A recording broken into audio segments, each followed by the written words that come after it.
Une de mes recettes préférées chez l'ami Jean, moi c'est Stéphane, c'est à la fin, tu sais, quand tu as bien mangé, que tu es vraiment régalé, tu amènes un petit plat là, un petit plat avec du riz au lait dedans. Ouais, c'est vrai que c'est, comment te dire, c'est presque émouvant, Ouais. ce côté partage générosité du riz au lait. Alors riz au lait, tout le monde connaît tous le riz au lait de notre grand-mère, du voisin, de la copine, du voisin. Mais là, je voulais avoir quelque chose, si tu veux, d'assez paradoxal, parce qu'on a un caramel au beurre salé très salé. C'est très salé, ouais. On a une nougatine un peu revisitée, mais qui va emmener ce côté croquant, ce côté gourmand. Et on a un riz au lait extrêmement léger, extrêmement généreux. Et là, tu commences à manger une cuillère de riz au lait avec ces petits condiments là, ce que j'appelle les condiments C'est des sucrés salés. voilà, c'est des condiments qui sont vraiment. Moi je termine le pot à chaque fois. Mais t'es pas le seul. Ah, c'est incroyable. Mais c'est vraiment, si tu veux, c'est un côté enfantin Ouais. et de générosité de partage. C'est assez sérieux quand même. Ah, c'est assez sérieux. Mais tu verrais, les gens, ils prennent un riz au lait, t'as le voisin, il est à côté, une assiette, c'est ça, pas. c'est Et ça. finalement, le pot, il est vide, parce que la table d'à côté se partage, et finalement, ils finissent tous ensemble. Ça t'arrive que le riz au lait là, il est sur la table à côté? Ah, bien sûr, bien sûr, bien Génial. sûr. Et j'espère que ce sera tout le temps. Et ce que j'adore aussi, c'est le doggy bag à la fin. Ah bah oui, ça Si c'est. t'arrives pas à terminer le riz au lait, ils te donnent un doggy bag, Et tu pars un avec. peu classe, tu repars avec. Et j'avais vu des Américains, des gens de toute nation chez toi, aller repartir avec le petit doggy bag à Mais l'hôtel. ça, C'est canon. Je trouve canon parce qu'en plus, je les vois bien, tu sais, aller faire leurs courses, aller passer faire les magasins et rentrer à l'hôtel et se faire leur petit de Sur le lit, là. Et ils sont encore en train de penser Ouais, à nous. c'est C'est génial, ça qui est c'est génial. fabuleux. Allez, on arrête Tu de donnes la vraie discuter recette ou pas? et je te donne la vraie recette. Promis, hein. Ah non, non, mais de toute façon. Allez, on y va. Alors, Tu commences par la nougatine, c'est ça? Alors, ouais, on va commencer par la nougatine. Pendant ce temps-là, toi, tu vas mettre 1 litre de lait. Alors, 1 litre de lait à chauffer. Ok. Et toi, tu mets ton beurre. Alors moi je mets dans mon la beurre. cocotte bien chaude. Alors, cocotte bien chaude, je mets à peu près 50 grammes de beurre. Alors là, tu vois, le beurre, tout simplement. Moi, en tant que bon breton, je prends un beurre de Micelle. D'accord. Non, le beurre est en train de fondre. Le beurre est en train de fondre. Je te La mets vanille. une gousse de vanille dans le lait. Ok. Je me suis réservé une autre gousse de vanille pour moi, pour mon caramel. Dans le caramel, tu mets de la vanille aussi. Ouais, j'ai mis de la vanille dans le caramel. Et en plus, cette vanille-là, je vais la mettre de suite. Ça va rôtir. La vanille va rôtir avec le beurre. Et ça va donner ce côté un petit peu torréfié de la vanille qui va apporter une saveur un peu rigolote. Et là, maintenant, je rajoute le sucre. Une fois que la vanille est un petit peu torréfiée, que le beurre est fondu. Hop. Belle quantité de sucre. Hein. Ouais, il faut une belle quantité parce que si tu veux, on va envelopper, on va donner vraiment. Tu vois, on va arrondir tout ça. Il y a du monde. Hein. Ouais, il y a du monde. Alors, cacahuètes, noix, pistaches et amandes effilées. Bon, on a le droit de mettre d'autres fruits secs. Hein. On met les fruits secs. Voilà. Et ça, c'est les fruits secs de la Mijan. Voilà, ça c'est les fruits secs de la Mijan. Voilà, je suis en train de faire. Tu vois, ça commence à prendre. Ça fond, ça commence à caraméliser un peu. Hein. Ça commence à caraméliser. Pendant ce temps-là, tu mets ton riz. Alors, Mon lait et ma vanille est à ébullition. voilà, tu mets ton riz. Riz rond. Riz rond. T'as un riz particulier, toi? Justement, c'est là. C'est vraiment un riz rond le plus classique et basique que tu puisses trouver. Et c'est vraiment important. N'utilisez pas de riz arborio, n'utilisez pas un riz de qualité supérieure, sinon le grain de riz va pas pouvoir fondre correctement, il va pas pouvoir s'éclater. On va avoir toujours cette pellicule qui est autour, qui est une pellicule qui fait naturellement, voilà, top. Donc on va dans un on va dans un supermarché, on prend le riz rond premier prix. Premier prix. D'accord. Exactement. Et là, tu vois, le caramel est en train de se faire. Génial. Tu vois, tranquillement. Tu vois, c'est un joli caramel au beurre, hein, le plus basique et classique. Toi, on est sur des éléments vraiment extrêmement simples. Un caramel au beurre, beurre, sucre, vanille, basta. Là, tu as ton riz. Et surtout la particularité, et j'insiste bien sur il y a plein de petits détails à respecter. C'est ça. Par exemple, ne mets jamais le sucre. D'accord. Tu attends toujours que ton riz soit éclaté un petit peu, comme tu ne mets jamais de sel avec les lentilles et les fruits. Ça les durcit. Voilà, ça les durcit. D'accord. Donc là, tu laisses complètement ton riz gonflé, toi, Crevé, on dit. crevé, Hein, qui commence à sortir son amidon. D'accord. exactement. Et une fois, dans 2-3 minutes qu'il a bien crevé, je rajoute le sucre. Oh mon ami, je vois bien que tu es en train de me trafiquer mon rayonnet. Ah bon, c'est dans combien 20 minutes. Ah ouais. Ouais, ouais. Non, mais j'ai remarqué que chaque recette, tu essayes de de me les tacler là. Et là maintenant, on va mettre des éléments. Bon, c'est bien caramélisé là. Hein. Ah, il faut que ça soit bien Voilà, caramélisé. Donc là, tu vois, il faut surtout pas arrêter de remuer. Tu sais comment j'ai créé ça? Non. En allant, tu sais, avec mes filles, sur les marchés de Noël, où tu vois ces gros chaudronniers. Oh là là, les mecs qui font les cacahuètes, les arachides là. Je te dis une bêtise, c'est pas avec mes filles, c'était avec ma fille. D'accord. Pourquoi? Parce que la petite, elle n'était pas encore née. D'accord. Et je te parle de ça il y a 11 ans. Les mecs qui font les chouchous là comme ça là. Voilà. C'est sans bon. Regarde là. ça, regarde. Moi, voilà, c'est exactement dans cette idée-là. D'accord. Truc de foire. Ce truc de foire. D'accord. Et moi j'aimais bien. Toi, on était là, on les regardait, c'est des gros chaudrons. Ouais. Ça tournait. Quand on mange, c'est addictif. Voilà, exactement. Et là, tu vois, maintenant, tout est enrobé. Comment tu vois que c'est prêt là? Et je vois que c'est prêt, c'est homogène. Si tu Ouais. veux. Alors tout à l'heure, c'était pas homogène. Tu vois, tout est lié. Regarde, tu vois, là, c'est lié. Tu vois? Là, t'as les pistaches. Ça se défait un peu. Ça se défait, tu vois. Là, tu vois que c'est cuit. Ok. Et donc, tout simplement, tu prépares un slim pass ou un plat. Je conseille le slim pass parce que si vous mettez dans votre plat, cela risque d'attacher. On n'aurait pas pu faire ça. On n'aurait pas pu faire ça. Donc, hop. Et là c'est une nougatine. Là, tu laisses durcir. Et on laisse refroidir tranquille. Je prends même pas la tête à me faire un truc plat. Non, pas du tout, tout ça. Tu vois? Voilà. Et là, maintenant, au bout de 20 minutes, tu mets ton sucre. Voilà, complètement. Oui, il est bien crevé là. Il est bien crevé. Et tu n'as plus qu'à le laisser maintenant. Terminé. Alors là, c'est quoi? Encore 20 minutes de cuisson minimum. 20 minutes de cuisson. Et on remue de temps en temps. On remet de temps en temps. Et on est à feu doux. Surtout le feu doux. C'est ça. Ouais. Parce que tu as tendance que le riz descende. Ouais. C'est pour ça qu'il faut remuer. Bon, de temps en temps, on remue, et surtout sur la fin en fait. Hein. Voilà, tu vois, ça va commencer à devenir épais. Alors tu vois comment il s'est. Il est cuit là? Il est carrément bu, tu vois. Comment te dire, c'est lié. Ouais, l'amidon, hein. Ouais, c'est ça. Alors moi, ce que je fais, c'est pour vraiment, si tu veux légèrement Au fouet, carrément. casser les grains, au fouet. Comme ça, tu fais une liaison là. Voilà, exactement. D'accord.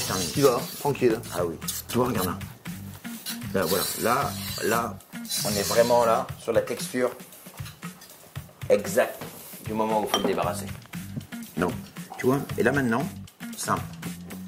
On le débarrasse dans un récipient. Frigo? Frigo. Pendant combien de temps? 2 heures? Il faut qu'il soit froid. Bien froid. Complètement froid. Ok, d'accord. Là, il faut absolument pas commencer à vouloir aller trop vite.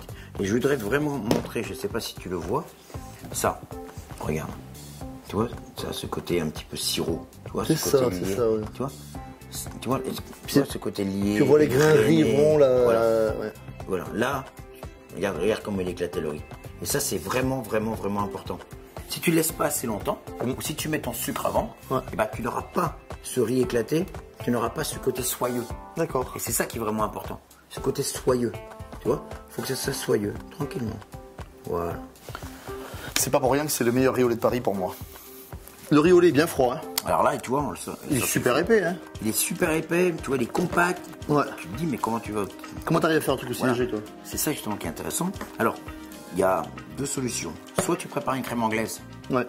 Et tu remets quelques gouttes de crème anglaise. Pour détendre. C'est pas mal aussi. Tu vas vraiment là, dans ces cas-là, plutôt. Moi, je préconise plutôt de le prendre et de le travailler. Tu vois? Tu le défais. De le défais. Tu vois, de ce côté. Chez l'ami Jean, il n'y a pas de crème anglaise. Ça dépend. Il y a des jours où. Il y a des jours où, il y a des jours non. Ouais. Alors, ça paraît un petit peu aléatoire. Tout dépend aussi. Parce que c'est quelque chose de vivant, quelque part. Alors, des fois, tu vas voir un riz qui est un petit peu plus compact. Tu vois un riz qui va être un peu plus serré. Donc là, tu mets un petit peu de crème anglaise. Un petit peu de crème anglaise. Là, il est bien. Là, il est bien. D'accord. Tu vois, là, il est bien. Et on retrouve ce qu'on avait tout à l'heure, ce côté soyeux, à chaud. C'est ça. Tu vois, tu as ce côté soyeux, brillant. C'est ça qui. Et là, tu vois vraiment, tu as quelque chose d'intéressant et gustativement en bouche. C'est rigolo parce que tu avais l'amidon, tu as aussi une certaine élasticité en plus. Exactement. Alors là, tu vois, on a monté une crème montée, sans sucre. Ouais. C'est pas une chantilly, c'est juste une crème montée. Alors j'insiste bien. Je sais que je vais peut-être faire de la pub, mais c'est une crème Elévir UHT. Matière grasse supérieure. Voilà, plein de gras. Pourquoi? Pour que ça se te tienne justement. Il faut être content, Elévir. Hein. Ouais, merci. Bon. Il est sympa. Et ça va vraiment, si tu veux, toi, ce côté léger. Tout à l'heure, j'avais monté, tu m'as dit elle n'est pas assez texturée. Exactement. Tu montes quelque chose de bien ferme. Bien ferme. D'accord. Il faut monter ta crème au maximum. Ok. Il ne faut pas qu'elle tombe en beurre, il ne faut pas qu'elle soit grainée. D'accord. Tu vois, il faut qu'elle soit lisse. Voilà, au maximum qu'on puisse la monter avant le grainage, d'accord. Voilà. C'est ce qui va te permettre de donner du volume. Exactement. Et là, c'est pareil. Donc, là, c'est vraiment important. La crème fait partie des petits détails, comme ce qu'on vient d'évoquer, bien le mélanger. Parce que si elle n'est pas assez montée, c'est pas assez violet. Ça va pas faire quelque chose de léger, tu vois, quelque chose le poussif. Tu vois alors, pourquoi crème Elivia UHT? Parce que justement, c'est une crème qui se tient, qui est vraiment d'une qualité. Et là, voilà. Et là, tu vas, hop, tu mélanges. Donc là, tu vois, je mélange. Voilà, tu casses un petit peu le... Exactement, je casse la masse. Ouais. Ça, c'est un truc de pâtissier, ça. C'est un truc de pâtissier. Ouais. Mais, tu vois, et là, maintenant que j'ai bien cassé, tu vois, c'est déjà... C'est déjà plus souple. C'est déjà plus souple, Ouais. tu vois. Tu vois, tu le prends. Et là, maintenant, on y va. Beaucoup plus gourmand. Beaucoup plus gourmand, mais surtout, beaucoup plus délicatement. Et ça, c'est... t'as des pesées ou tu fais selon le riz, selon... Selon le riz, selon le... Ça. C'est vraiment... Alors, justement, je vais vous le faire d'une façon où vous pourrez reprendre visuellement cette texture. C'est ça, c'est visuel. Ouais. Et là, vous pourrez reprendre cette texture visuellement et vous aurez vraiment quelque chose de similaire. Et tu vois, ça y est, tu vois comment... C'est presque je dis n'importe quoi, mais c'est presque une chantilly riz au lait, quoi. C'est presque une chantilly riz au lait, c'est pas négatif, mais Ah non, pas du tout. on reste sur... Regarde, Il y a cet aspect crémeux, fouetté, aérien. regarde-moi ça. Bon, Et voilà, tu vois, vous avez vu comme c'est mousseux, là, regardez. Regardez, là, c'est de l'air. c'est que de l'air. Aussi bon qu'au restaurant. Tu vois. Là, Et t'as un goût de crème aussi, hein. C'est important. Hein. exactement. Ah ouais. C'est canon. Et voilà, le riz au lait est terminé. On le met au frigo On le met au frigo. et on va faire les petits condiments, c'est ça? Ouais, on va faire les petits condiments et on va faire le petit caramel. Hop, Le riz au lait est au frais. le riz au lait est au frais, la nougatine est au frais. Et là, C'est quoi ça? alors ça, c'est un des petits secrets du riz au lait. Si tu veux, c'est mon côté breton, ça. Là, regarde, je viens de te le remettre. Et là, c'est une saveur qui se C'est dégage. super salé. C'est super salé. On fait un caramel, D'accord. Classique. Classique. Alors, vas-y.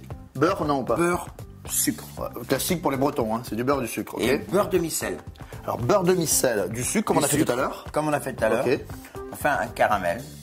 Là, on rajoute une petite pincée de fleur de sel. En plus. D'accord. Une fois ton caramel a commencé à devenir cette couleur un petit peu carambar. Ouais, un petit peu torréfié, Voilà, amertume, un petit peu etc. voilà. Parce qu'il y a l'amertume, c'est ça qui est bon. Exactement. On met crème liquide. D'accord. Toujours la même Toujours marque. la même marque.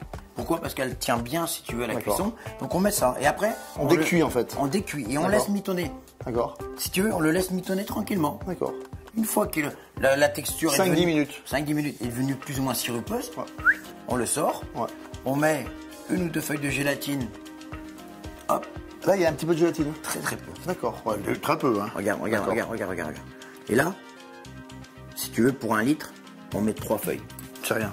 C'est rien du tout. C'est rien du tout. Donc là, tu obtiens une sauce caramel au beurre salé. Au beurre salé, Légèrement gélifiée. légèrement gélifié. Léger, parce que c'est vraiment ça. Ah, c'est super vraiment souple. léger. Tu vois, c'est sirupeux. Ok. Et là, maintenant, tu prends Un petit peu de crème fouettée. un petit peu de crème fouettée. La même qu'on a mis dans le riz au La lait. même qu'on a mis. Pas sucrée. Et là, tu remues. Voilà, tout simplement. Terminé. Et ça devient Et ça devient un caramel au beurre salé. le carré mousse. Une mousse caramel au beurre salé. C'est le caramel au beurre salé de la Mijan. Tout simplement. Regarde comme c'est beau. Regarde. Un côté crème, c'est magique. Vous n'avez pas l'odeur, mais quand vous allez le faire, vous avez une odeur de caramel. Vous avez ce sel qui vous titille les narines. T'as pas l'odeur du sucre, t'as l'odeur du caramel, c'est ouais. l'amertume. Et qu'est-ce qui est génial, c'est que tu sens ce côté salin. Et ça, c'est vraiment, vraiment unique. On a Saint-Malo là. Ah ouais, non, mais complètement. Je te jure, t'as vraiment ce côté salin, presque iodé, alors que t'es sur un caramel. Attends, regarde. Là, mais je suis au bord de la mer. Là. Ah ouais, non, mais c'est ça qu'il faut. Hyper amer, Tu sais à quoi hyper ça te fait salé, penser hyper bon. Moi, les chichis. Tu connais les chichis? Bien sûr. Ben, Là, c'est un goût un chichis au peu. caramel. Ça, c'est frais. Voilà. Ton caramel, ta mousse caramel beurre salé. Mousse caramel est finie, tu vois, Ouais. onctueuse, soyeuse. Et là, la nougatine. Écoute, Bien cassante. bien cassante. Crac, crac, crac. Crac, crac, crac. Alors, soit tu la prends, tu la casses comme ça au couteau. Moi, je fais comme un ami Jean. Hein. Parce qu'à l'ami Jean, t'as le saladier de riz au lait. Mais regardez le côté mousseux là. C'est à la maison, c'est comme ça. Voilà, Là, c'est ça. là, tu mets ton riz, tu mets sur le côté, comme si tu mettais un petit condiment sur une belle viande. D'accord. Hop. Et après, là, écoute-moi, C'est tout. rien que ce bruit-là. Et donc là, tu vas piocher Et dans là, tu prends, tu pioches, tu ramènes. le... T'enfournes. Trop bon. Ah oui, et encore, tu l'as pas mangé en faisant l'amour. Ça marche aussi. Mieux que ça. Alors maintenant, vous n'avez plus de raison de ne pas essayer le meilleur riz au lait que j'ai jamais goûté de ma vie. Ça, c'est grâce à toi, Stéphane. Merci. C'était un plaisir. À bientôt.